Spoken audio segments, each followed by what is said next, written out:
Well, hello everyone, and welcome once again to Midwestern Career College Podcast Connections. We are recording today from our wonderful 100 South Wacker campus. This is the first episode we are recording here. To mark this special occasion, we will be speaking specifically about our English as a second language program, which is housed here at the Wacker campus. Now, in the past, we have spoken a little bit about it.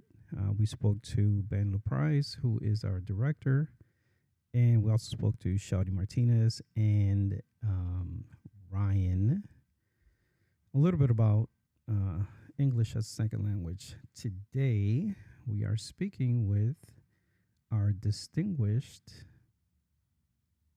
faculty instructor, Patrick Brennan. Patrick, welcome. How are you? Oh, is it my turn? Yes. I didn't know how long that was going to go, Gio. I started thinking about my classes next week. Hi, everybody. It's good to see you, Gio. Thank you for inviting me to this podcast. I appreciate it. It's wonderful to have you. We're starting right on the perfect scene there. It's great to have you, Patrick. You and I haven't had a lot of time to speak as I come and go, and you're very busy with your classes. So I'm really looking forward to our conversation.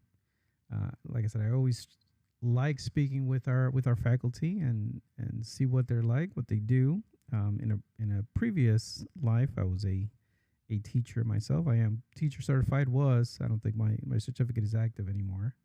So we'll learn a little bit about you. So let's start by knowing who you are. Are you from Chicago or from the Illinois area?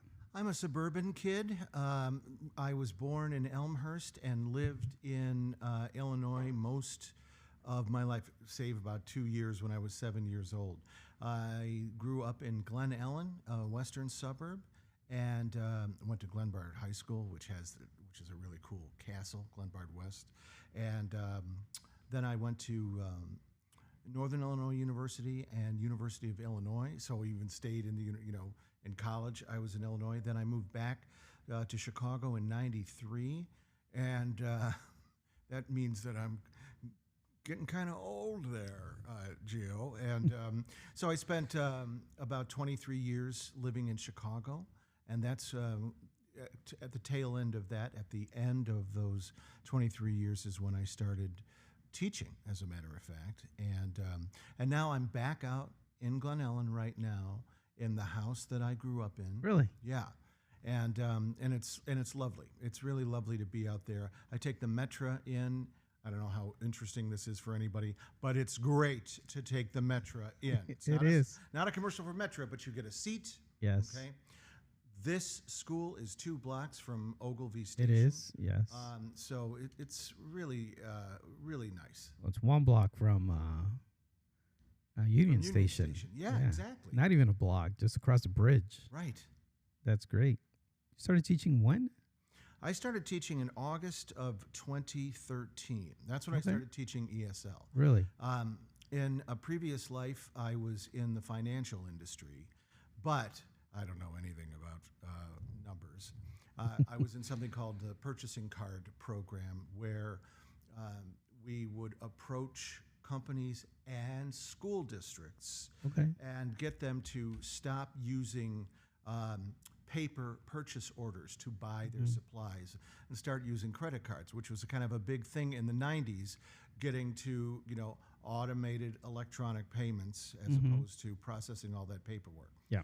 My job was an implementation manager, was training, was getting people who were resistant to change to kind of open up to a new way of doing something. And that really helped with giving me a background in wanting to teach. Excellent. And, as I've said in the past in previous episodes, not everyone's cut out to do it. And those that do an excellent job. And you're certainly one of those. Thank you. No, thank you for the effort in helping the students, because it's a challenge. So when speaking about ESL students, because we're really talking about multicultural students, what from your experience are some of the challenges and rewards of teaching that type of student? Because it's a non-traditional student, by the way. That's a great question. What are some of the challenges of teaching ESL? Let's start with that. The biggest, for me and for my personality, one challenge, I wouldn't say the biggest challenge, is a shy student, okay? I absolutely understand what it is to be a shy student because I was and am a shy student. Really? When I'm a teacher, I can let it all out, right? But when I'm a student, I am afraid of saying the wrong thing. Okay? And so that is something that I really want to recognize, be aware of, and try to do what I can to make my students feel confident and comfortable in the classroom. Okay,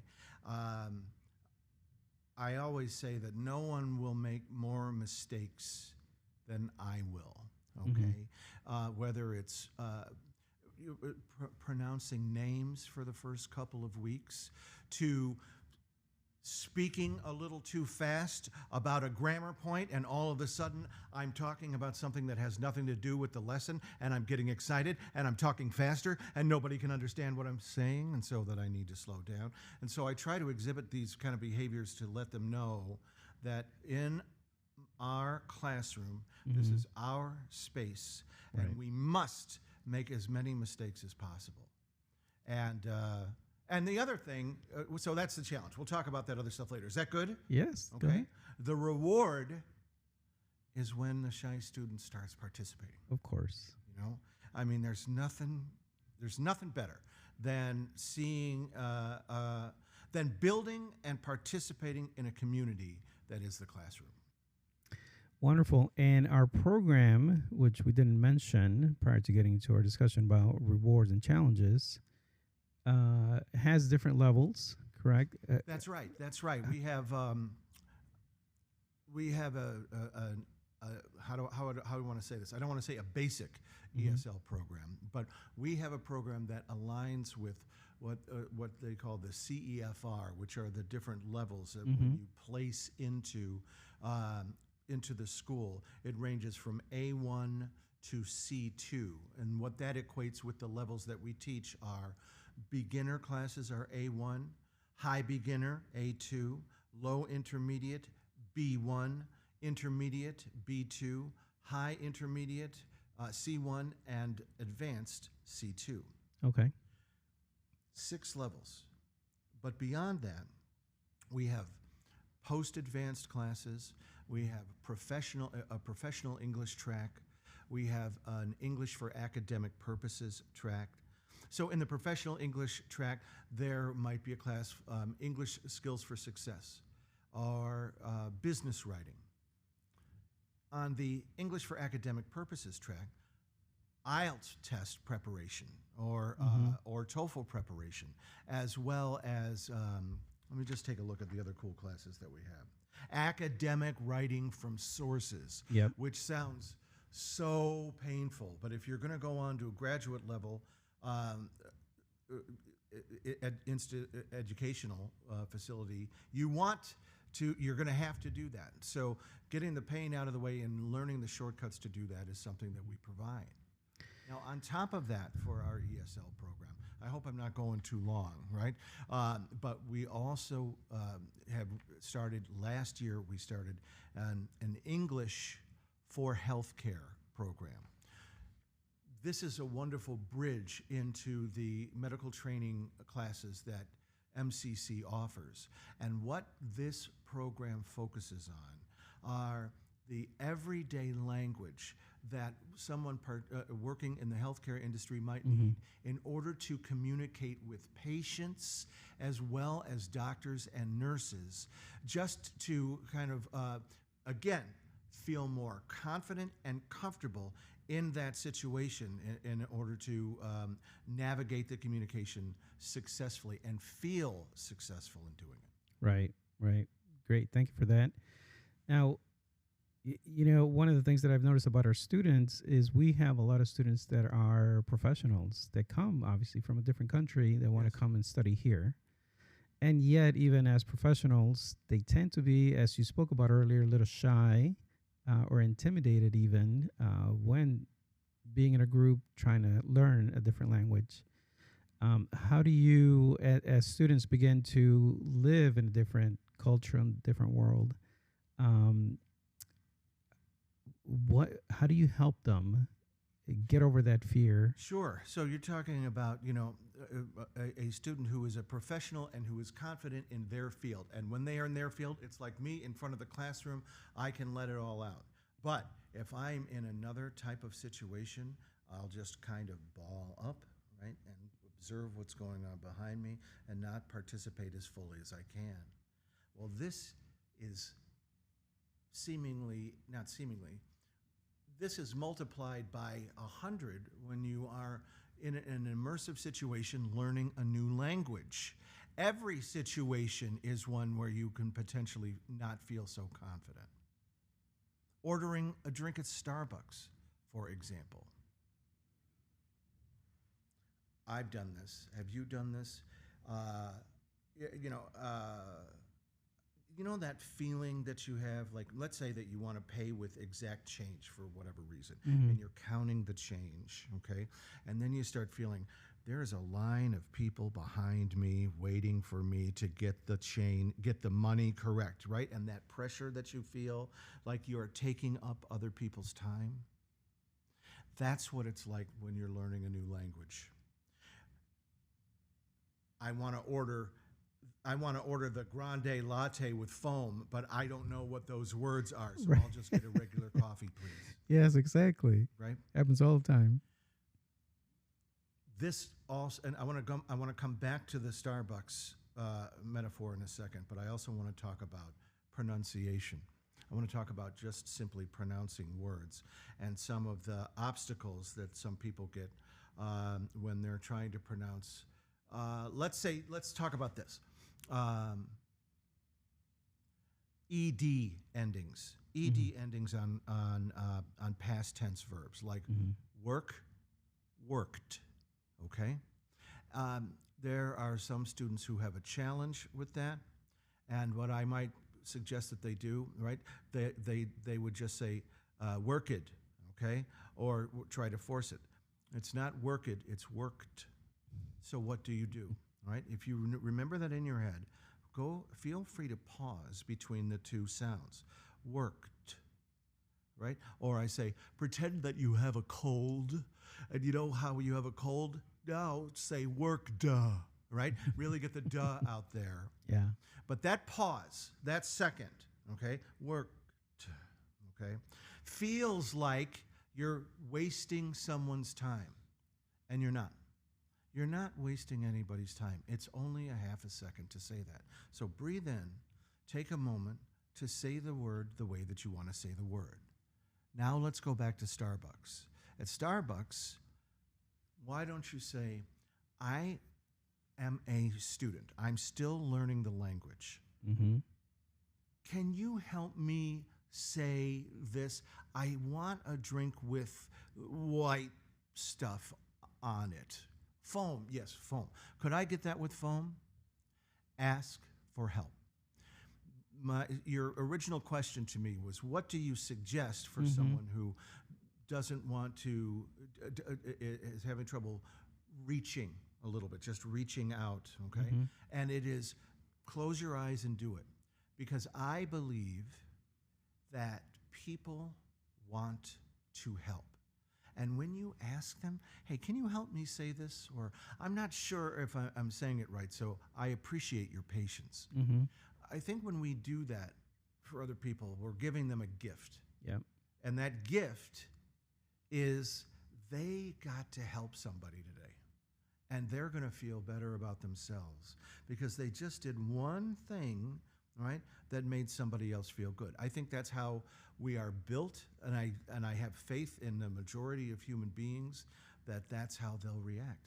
Of course, you never know 100% of the time. Someone could be having a bad day, but that's just part of navigating the world, isn't Of course, yeah. I think a lot of people tend to obviously pronunciate based on their own language. Yes.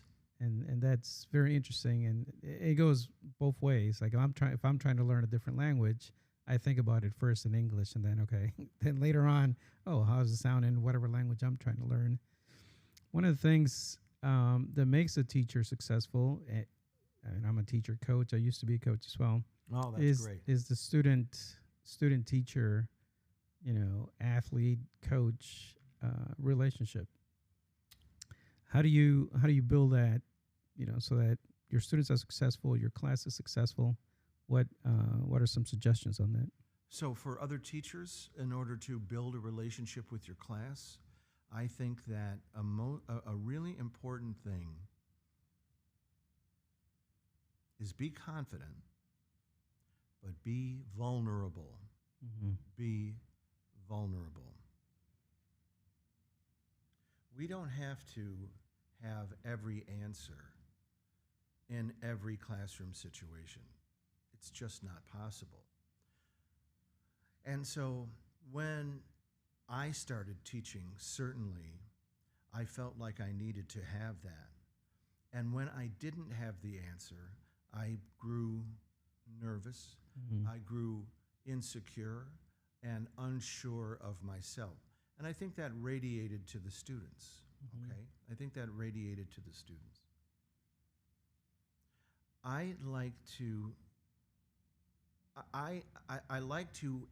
act as if my students and I are on the same journey together, right? Mm-hmm. That we're learning it together. And so if I don't know the answer to something, you know what I'm going to say is, I don't know. That's Mm-hmm. a good question. I don't know. And so my homework for today is to find an answer for you. Okay? Or any number of things. You know what? I might say, Kevin, he's an expert in grammar. Hey, Kevin, I might shout out if I see him in the hallway. Come in here. We got a question for you. Okay? But we have a question for you. I want to be part of we. Okay? Yeah. We is what we are in the classroom. It's not the students and the teacher. It's us. Is that good? That's fantastic. That's Okay. great. Yes, thank you. You don't have to ask me. You're the expert.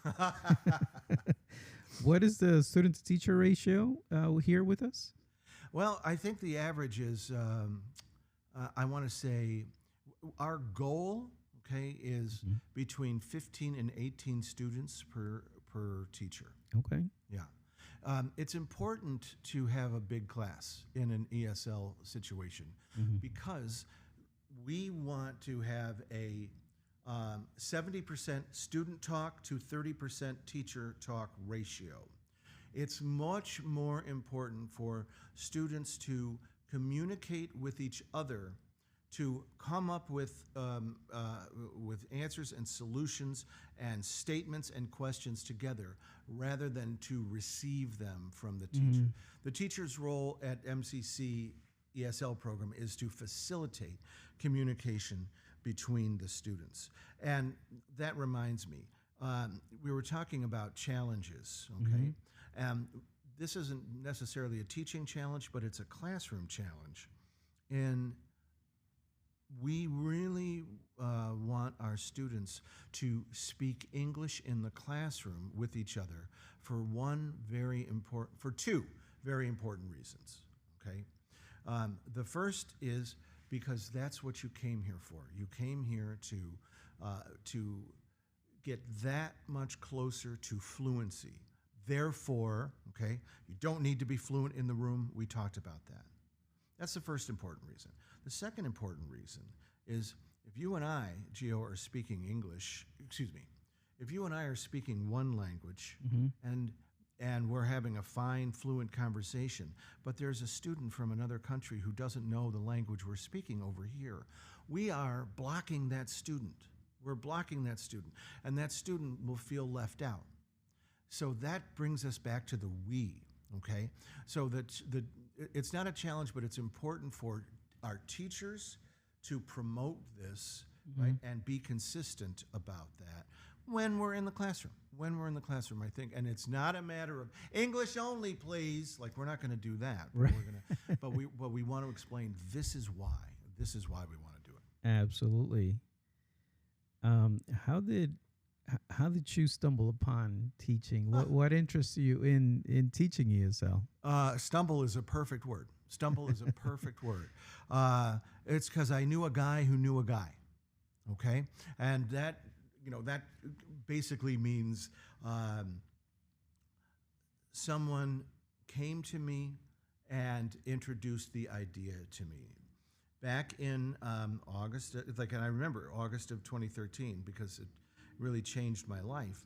I wasn't very happy with the situation that I was in, and so a friend of a friend who became my friend was an English as a second language teacher at another school, and he had gotten to know me over a period of time, Mm-hmm. and he just said, "Patrick, I think you would love my job." And he explained what it was to teach reading, listening, speaking, grammar, and writing at these levels. And he said, "I'd like you to come in and talk to my boss." And he convinced me to go in and speak to the administrator of this program.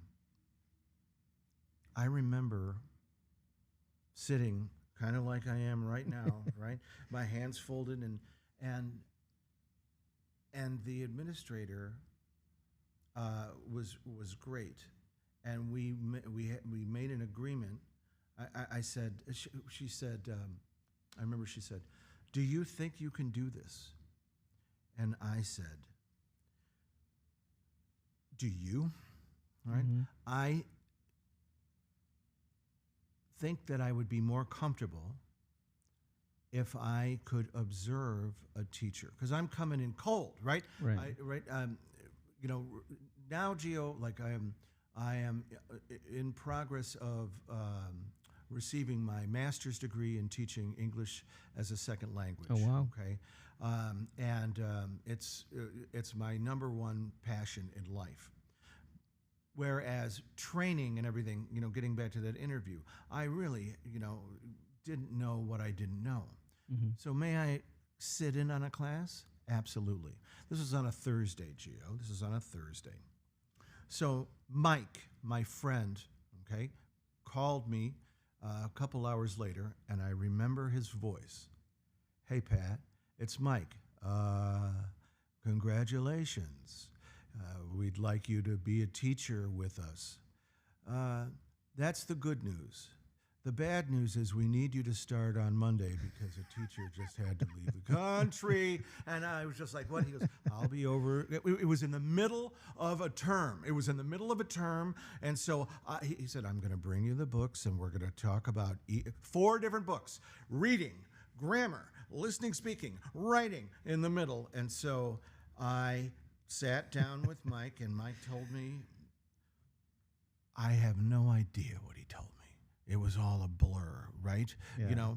And so just one other quick story about Sure. that. On my first day, that Monday, it turns out that there were 2 teachers who I knew there, Mike and then another friend of Mike's who I love very much. His name's Doug. Oh, and Kevin. Kevin worked there. Kevin's one of the teachers here. Kevin and I have been working together in different places since that day. Oh, you gotta meet Kevin. He's the best. Anyway, long story short, I'm sitting in a chair in front of the class. I've introduced myself.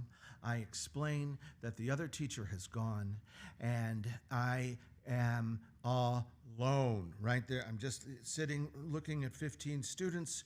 These students are like, "Where is our teacher?" I am now your teacher. And then Doug walked in, and Doug is my other friend who's a teacher. And I just, thank you. Like, the cavalry is here. The reinforcements have come, right? "Hello, Doug. I've never loved someone so much in my life, right?